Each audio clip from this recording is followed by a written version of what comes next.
بسم اللہ الرحمن الرحیم۔ ناظرین، میں ہوں سمیع ابراہیم۔ آج دوسرا حصہ چلا ہے جو کل مسلم لیگ نون نے جو فلم شروع کی تھی، جس میں کہا گیا تھا ایک ارشد ملک صاحب جو احتساب عدالت کے جج تھے، ان کی ٹیپ دکھا کے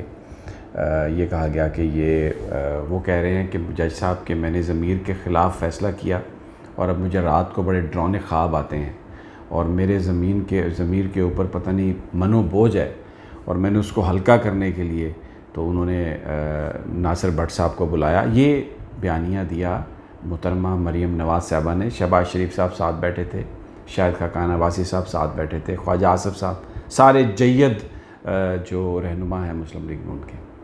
اور انہوں نے یہ کہا کہ نواز شریف صاحب نے تو اپنا معاملہ اللہ کے ہاتھ میں چھوڑ دیا، اور اب یہ کوئی غیبی امداد آئی ہے جس نے ارشد ملک صاحب کے دل میں اس کے دل کو پھیرا، اور انہوں نے ناصر بٹ صاحب کو بلایا اور یہ ویڈیو وہ لے کے آئے ہیں، اور تہلکہ خیز اور پتہ نہیں کیا کچھ، اور کل رات سے ان کے جو دوست ہیں میڈیا پر بھی ایک پورا ایک کوہرام برپا ہے، آہو بقا ہے پوری، ایک بڑے بڑے صحافی جو ہیں وہ جی اب یہ ہونا چاہیے، اب یہ ہونا چاہیے، بس اس کا تو فرینزک ہو، اس کا پتہ چلے کیا ہوا ہے کیا۔ آج ڈراپ سین اس میڈیا کیمپین کا میں آپ کو آج بتاؤں گا کہ یہ سب کچھ کر کیوں رہے ہیں اور آگے اور مزید کیا کرنے جا رہے ہیں۔ ارشد ملک صاحب نے ایک پریس ریلیز جاری کیا تھرو رجسٹرار، جس میں انہوں نے کہا کہ مجھ پر کوئی دباؤ نہیں تھا، میں نے قانون کے مطابق فیصلہ کیا ہے، اگر دباؤ تھا تو میں نے ایک ریفرنس میں کیسے بری کر دیا اور دوسرے ریفرنس میں کیسے میں نے ان کو سزا دی ہے۔ انہوں نے یہ بھی کہا کہ ناصر بٹ صاحب جو ہیں وہ میرے دوست ہیں، محلے دار ہیں، ان کے بھائی صاحب بھی میرے دوست ہیں، میرے گھر میں ان کا آنا جانا ہے، اور یہ ویڈیو جو ہے انہوں نے نہ جانے کیسے بنائی ہے، دھوکہ دے کے بنائی ہے، اور یہ بھی انہوں نے کہا کہ دوران سماعت مریم نواز صاحبہ یعنی مسلم لیگ نون کے لوگ مجھ سے ملتے رہے اور مجھے بھاری رشوت کی کوشش بھی انہوں نے کی، پیشکش بھی کی، جو کہ میں نے ٹھکرا دی۔ جج صاحب نے یہ مطالبہ کیا کہ تحقیقات ہوں، اور یہ ان کے خاندان پر حملہ کرنے کی کوشش کی گئی ہے، ان کی کردار کشی کی گئی ہے، بنیادی طور پر انہوں نے جو بھی فیصلے کیے وہ آئین اور قانون کے مطابق کیے۔ اب جو سیاسی ڈرامہ کل رچانے کی کوشش کی مسلم لیگ نون نے، خاص طور پر مریم نواز صاحبہ نے، وہ 24 گھنٹے سے پہلے پنکچر ہو گیا، اور وہ جو پتہ نہیں کون سا بوجھ تھا اور وہ کون سے ڈراؤنے خواب تھے جو جج صاحب کو آ رہے تھے، کہ وہ آج ڈراؤنے خواب بھی نہیں آ رہے اور ان کے ضمیر پر بھی کوئی بوجھ نہیں ہے۔ ایک ایسی بات کہی کل مسلم لیگ نون نے ایک ٹیپ کے ذریعے، جس کی آڈیو اور ڈیوائس سے ٹیپ کی گئی ہے اور جس کی ویڈیو کسی اور ڈیوائس سے ٹیپ کی گئی ہے، اور اس کا فورنزک ہم نے جو دیکھا ہے اس میں نے اس کو سنا ہے، 10 دفعہ سنا ہے، ایکسپرٹس کے ساتھ بیٹھ کے سنا ہے، تو اس میں کئی جگہوں پر جو ناصر بٹ صاحب ہیں ان کی آواز ہی نہیں ہے، اور کئی جگہوں پر جج صاحب کی آواز ہی نہیں ہے۔ ایک اس میں یعنی ٹیمپرڈ ہے، وہ کس وجہ سے ہے؟ 2 ڈیوائسز کی وجہ سے ہے، لیکن وہ ٹیمپرڈ ہے۔ ایسا لگتا ہے کہ اس میں بہت سارے سوالات ہیں، اور یہ ویلڈ پیس آف ایویڈنس نہیں ہو سکتا۔ یہ تو میری اپنی ذاتی رائے ہے، اب فورینزک ہوگا اور اس میں دیکھ لیا جائے گا۔ لیکن یہ کیا دو وجوہات سے کیا مسلم لیگ نون نے۔ ایک تو یہ تھی کہ بیانیہ یہ ہے تمام اپوزیشن جماعتوں کا کہ یہ جو سارے کیسز ان پر بنے ہیں بے ایمانی کے، فراڈ کے، یہ ایکچولی سیاسی کیسز ہیں، جھوٹے کیسز ہیں، اور انتقام کی بنیاد پر یا سسٹم سے باہر نکالنے کے لیے پیپلز پارٹی اور نون لیگ کے قائدین کے خلاف یہ سارے مقدمات بنائے گئے ہیں، حالانکہ یہ مقدمے ان دونوں جماعتوں نے ایک دوسرے کے خلاف بنائے، اور اگر یہ کہہ رہے ہیں کہ یہ جھوٹے ہیں تو شاید اس لیے یہ کہہ رہے ہیں کیونکہ ان دونوں کو پتہ تھا کہ ہم ایک دوسرے کے خلاف جھوٹے مقدمات بنا رہے ہیں۔ بہرحال وہ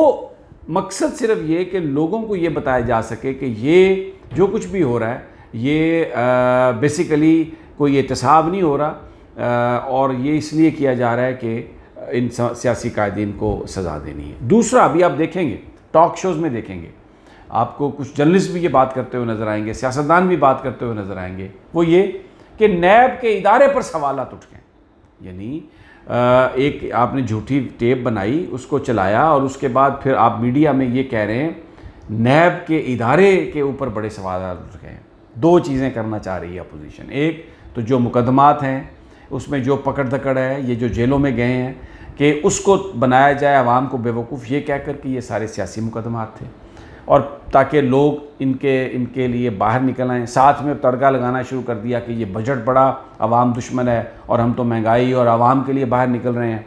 اور اس لیے کہ زیادہ سے زیادہ ہمدردیاں لوگوں کی لے کے، حالانکہ یہ مہنگائی بھی اس لیے ہے کہ پچھلے 20 سال 30 سال انہوں نے لوٹا۔ عمران خان صاحب کہہ چکے ہیں کہ اگر آصف علی زرداری اور نواز شریف صاحب اپنا لوٹا ہوا جو مال ہے اس ملک کا آدھا واپس لے آئیں تو یہ ڈالر 100 روپے کا آ جائے گا۔ یہ آج جو مہنگائی ہے، آج جو کچھ ہم دیکھ رہے ہیں، اس میں کچھ کمیاں کوتاہیاں اس حکومت کی بھی ہو سکتی ہیں، لیکن 90% اس کی وجہ یہ ہے کہ ماضی میں جو لوٹ کھسوٹ ہوئی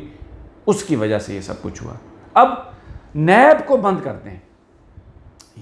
یہ نواز شریف زرداری صاحب بھی کہتے ہیں، یہ نواز شریف صاحب بھی کہتے ہیں، شہباز شریف صاحب بھی کہتے ہیں۔ ابھی بھی آپ دیکھیں گے کہ نیب کا جو ادارہ ہے اس کے حوالے سے سوال ہوں گے کہ جی اس کی کارکردگی پر بڑے سوال اٹھ گئے ہیں، نیب جج کے حوالے سے بڑے سوال اٹھ گئے ہیں۔ تو یہ جو ادارہ ہے اس کو ری ویمپ کریں، اس کی تشکیل نو کریں، اس کو بند کر دیں، اس کی جگہ کوئی دوسرا ادارہ لے آئیں۔ یہ دو پرپس ابھی میں آپ کو بتاؤں، اور بھی یہ بات بھی کہی جائے گی، یہ بھی جو انٹیلیجنس رپورٹس ہیں اس میں یہ کہا گیا کہ یہ جو ٹیپ تھی یہ پوری نہیں دکھائی گئی، اس کے بہت سارے حصے ابھی بچے ہوئے ہیں اور وہ حصے دکھائے جائیں گے، آگے جا کے دکھائے جائیں گے پورا۔ پھر وہ جو حصے ہیں اس میں بڑے تہلکہ خیز انکشافات ہیں۔ بھائی یہ آپ نے وہ تہلکہ خیز انکشافات کیوں رکھ لی ہے اپنے پاس؟ قانون تو یہ کہتا ہے اگر آپ کے پاس کوئی ایویڈنس ہے اور وہ انصاف کے لیے ضروری ہے تو فوری طور پر یا تو آپ اسے عدالت میں پیش کریں یا چلے کم از کم میڈیا میں پیش کر دیں۔ کیا آپ کوئی بلیک میلر ہیں کہ آپ وہ ویڈیو کو روک کے چلا رہے ہیں؟ اچھا تم نے یہ کر دیا تو ٹھیک ہے، نہیں تو اب میں یہ کرنے لگا ہوں، نہیں تو اب میں یہ کرنے لگا ہوں۔ سارے کا سارا یہ جو گیم ہے اس کا مقصد صرف ایک ہے کہ پاکستان کے ریاستی اداروں کو بدنام کیا جائے۔ لیکن میں آپ کو یہ بتا دینا چاہتا ہوں، آج بھی عمران خان صاحب نے اپنے رفقا سے بات کی ہے، واضح کر دیا عمران خان نے کوئی بارگین نہیں کروں گا، کسی طرح سے بھی میں سچ کا ساتھ نہیں چھوڑوں گا، کسی جگہ بھی میں سر نہیں اپنا جھکاؤں گا، یہ حکومت رہے یا نہ رہے۔ بالکل اس معاملے میں کوئی کسی کے ساتھ NRO نہیں ہوگا۔ اور اب تو اعتزاز صاحب بھی کہہ چکے ہیں کہ جو انہوں نے ایک واقعہ بیان کیا جس میں انہوں نے کہا کہ جب قطر کے بادشاہ آئے تو عمران خان صاحب خود ان کو لینے کے لیے گئے، ڈرائیو کی، لیکن جب قطر کے بادشاہ واپس گئے تو عمران خان صاحب ان کے ساتھ نہیں تھے۔ قطر کا بادشاہ نواز شریف صاحب کو لینے آیا تھا، اعتزاز صاحب کہہ رہے ہیں، لیکن عمران خان صاحب نے اس کو انکار کر دیا۔ اور پھر یہی وجہ ہے کہ جو عمران خان صاحب نے کہا کہ جس بادشاہ سے مرضی کہلواؤ، جس بادشاہ سے مرضی کہلواؤ NRO نہیں ملے گا، جس کے مرضی گھٹنے اور گٹے آپ دباؤ، پاؤں پکڑو، آپ کو کوئی NRO نہیں ملے گا۔ ہر طرف سے کوششیں بیہائنڈ دا سین یہ کرتے ہیں کہ معافی مل جائے اور باہر چلے جائیں، یہ بھی کہتے ہیں کہ ہمیں باہر جانے دیں تو پھر آپ کو پیسے دیں گے۔ حکومت کہتی ہے کہ باہر آپ کو بالکل نہیں جانے دیں گے، جیل میں رہیں گے اور جیل مینول کے مطابق رہیں گے، یہیں کی غذا کھائیں گے، کوئی آپ کو زیادہ یہ جو آپ سیاسی جلسہ بناتے ہیں جیل میں اب اس کی کوئی اجازت نہیں ہوگی، جو دوسرے ملزموں کے ساتھ ہوتا ہے، مجرموں کے ساتھ ہوتا ہے، وہی آپ کے ساتھ ہوگا۔ اسی بات کی تکلیف ہے۔ اس کو رکوانے کے لیے میں آپ کو بتاؤں یہ اور بھی مزید اس طرح کی حرکتیں کریں گے آنے والے دنوں میں، لیکن پاکستان کے ادارے، چاہے وہ سول ادارے ہیں، چاہے وہ عسکری ادارے ہیں، وہ قطعی طور پر اس کے آگے نہیں جھکیں گے۔ مجھے سورسز یہ بتا رہے ہیں جو اگلا حصہ ہے ٹیپ کا، اس کا جو یہ قسط 2 جو پلاننگ کر رہے ہیں چھاپنے کی یا ریلیز کرنے کی، اس میں یہ جو اعلیٰ عدلیہ کے ہمارے ججز ہیں ان کے حوالے سے یہ گفتگو ہوگی،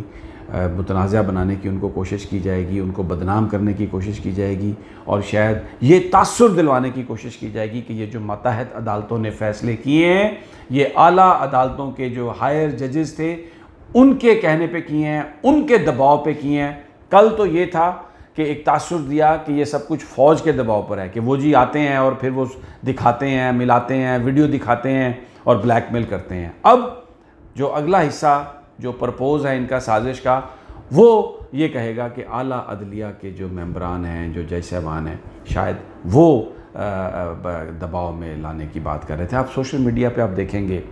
آپ کو نظر آئے گا کہ وہ جو اسلام آباد ہائی کورٹ کے جو صدیقی صاحب تھے وہ بھی آپ کو نظر آئیں گے کہ جی 1 سال پہلے کہہ دیا تھا انہوں نے کہ یہ ایجنسیاں جو ہیں یہ بڑی مداخلت کرتی ہیں. بیانیہ ایک پاکستان کے اداروں کو بدنام کرنا، اپنا مال چھپانا، اپنی کرپشن چھپانا. ایک چھوٹا سا میں تفصیلاً اس پہ بات کروں گا. کچھ دوست ہیں ہمارے جو احتجاج کر رہے ہیں، جس میں احمد میر صاحب بھی ہیں.